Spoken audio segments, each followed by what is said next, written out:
सच का विगुल, खबरें सच्चाई के साथ, देखते रहिए।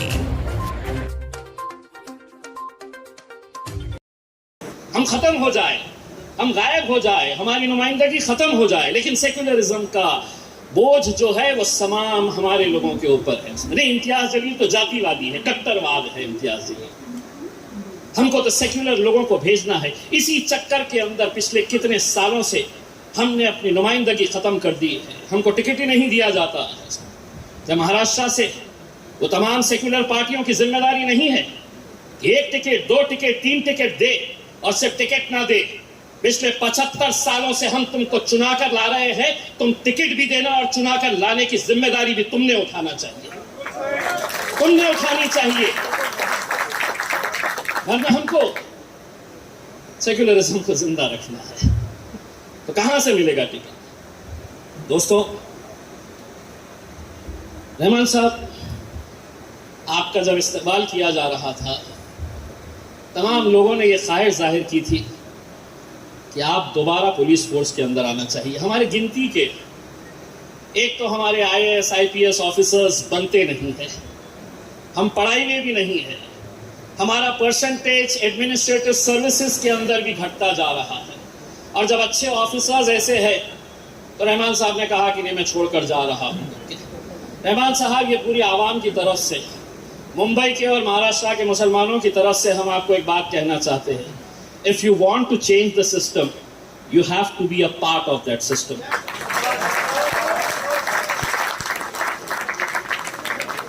अगर इस सिस्टम को बदलना है तो कहीं ना कहीं आपके पास सिर्फ दो ही ऑप्शन है रहमान साहब।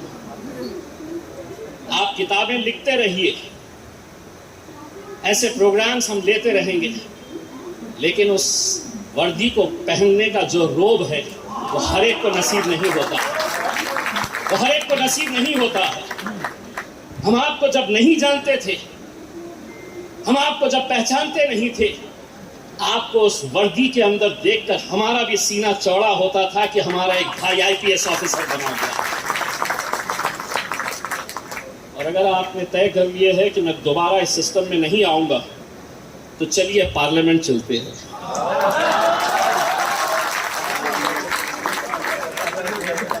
ये मत समझिएगा, ये मत समझिएगा कि पार्लियामेंट के अंदर लोग अक्सर ये कहते हैं कि एक चुनकर आ गया, दो चुनकर आ गए तो क्या कर लेंगे। महिला रिजर्वेशन का जब बिल पास हो रहा था तो 2.5 घंटे तक नरेंद्र मोदी साहब को पार्लियामेंट के अंदर बिठा के रखे थे। अगर किसी ने तो 2 MPs ने रखे थे, उसमें हम भी शामिल थे।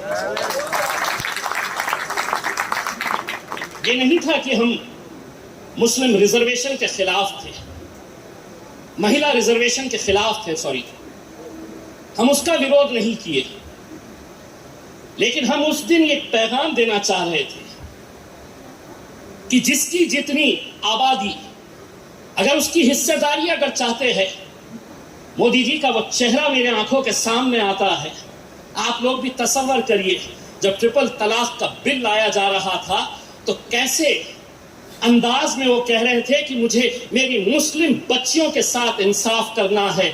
अगर आपने ट्रिपल तलाक का बिल लाकर इनके साथ इंसाफ किए तो अब यही बच्चियों को पार्लियामेंट के अंदर भी भिजाने की जिम्मेदारी मोदी साहब आप उठाइए, भिजाइए, रिजर्वेशन दीजिए इन्हें, OBCs को रिजर्वेशन दीजिए, मुस्लिम बच्चियों को रिजर्वेशन दीजिए और उन्हें भी वहां पर पार्लियामेंट के अंदर भिजाइए। हम तो अमेंडमेंट की मांग कर रहे थे कि उस अमेंडमेंट, लेकिन मीडिया ने भी कहा कि नहीं, देखिए पूरा मुल्क एक तरफ था और MIM के 2 खासदार नहीं।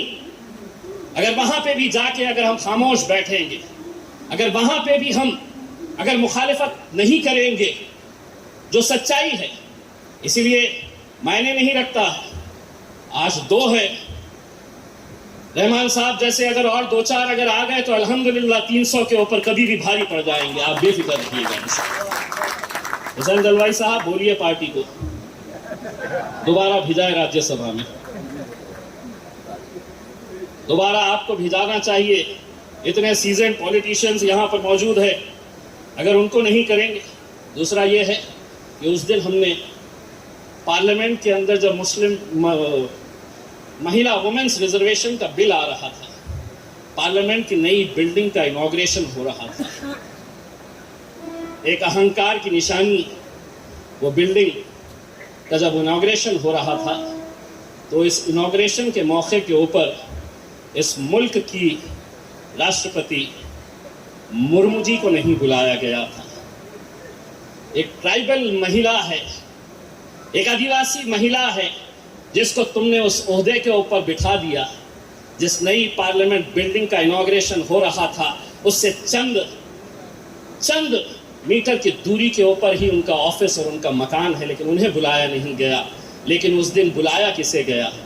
तो कंगना रनौत को बुलाया गया।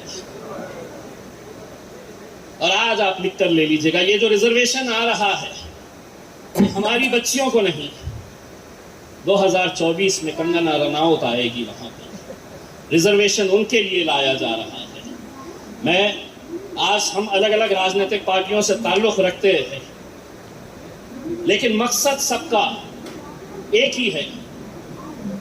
हमारे रास्ते अलग अलग हो सकते हैं, लेकिन मैं आरिफ भाई आपसे भी कहूंगा, रईस भाई आपसे भी, अगर ये सभी लोग हमारे खिलाफ साजिश कर रहे तो क्यों ना हम हाथ में हाथ डालकर एक साथ अपने तरीके से अपना रास्ता निकालें?